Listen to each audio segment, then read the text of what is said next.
Hi, I'm Dr. Blink, and today we're discussing some of the frequently asked questions about lip fillers. So let's go through them one by one. Question number one, what is lip filler and why do people do lip filler?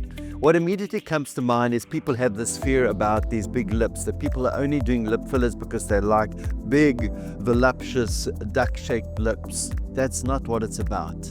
That's one of the areas which we can do is enhancing the lips and enhancing the lip volume through getting lip fillers. It can also be to replace volume loss. Remember, as we age, our lip volume disappears, the borders start to disappear, the actual volume of the lip decreases in size. It can also be for hydration of the lips, just to remove those vertical lips, and working on a deeper level to try and plump the lips from within. It can be about correcting asymmetry. We all naturally have a little bit of asymmetry on our faces that makes us unique, but often with the lips, people don't want the one side higher than the other, so we can correct that subtly with a little bit of lip filler. Is lip filler safe?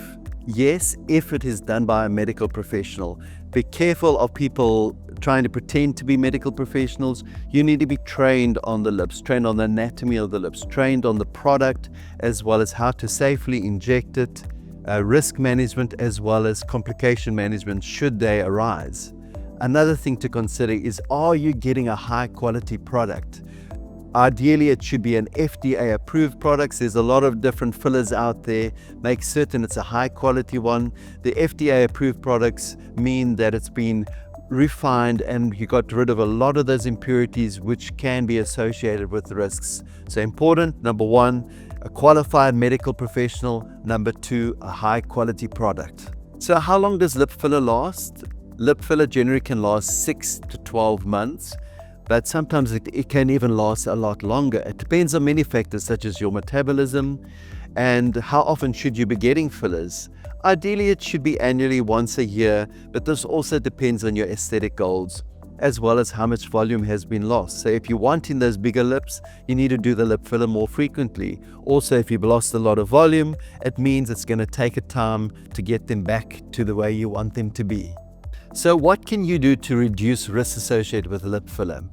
So for about 3 to 4 weeks before your lip filler, don't go and see your friendly dentist. Also for about a month afterwards, don't go and see the dentist. Make certain that you don't go and have a night on the town the night before drinking lots of alcohol. It just means that you thin your blood and you've got a higher risk of bruising. Omega tablets can worsen bruising, as well as if you want to take something for pain, don't take anything with aspirin in. It just thins out your blood, worsens bruising. Don't go for any vaccines for about a month before the filler, and then also make certain you're in good health. So don't have any infections in your body for about 3 to 4 weeks before the filler. If you get an infection just before your lip filler appointment, make certain you postpone it to the right time. So now the big question and the most commonly asked question, is lip filler painful? Well, in all honesty, the lips are a sensitive part of the body. But most patients describe the pain level around about a 3 out of 10, and we take all sorts of precautions to minimize the pain levels. Things such as applying a good quality, high quality anesthetic ointment at least 30 minutes before the procedure. We also apply ice, and you can be assured of good emotional support throughout the whole procedure. And everybody says it's well worth the pain. So is lip filler reversible? The simple answer is yes. If you need it, if you want it, it can be reversed with hyaluronidase. However, why would you want to? So what can you expect after the lip filler? Your lips can swell and they can bruise, and especially for the first 2 days afterwards, they can swell quite significantly. That's why applying ice is very important. And important, don't do lip filler too close to a big event. So plan your lip filler properly.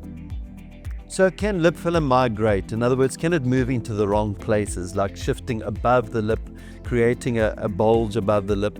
This can happen, and it can be for various reasons. It can be just due to normal facial movements, because remember, some people talk a lot more than others.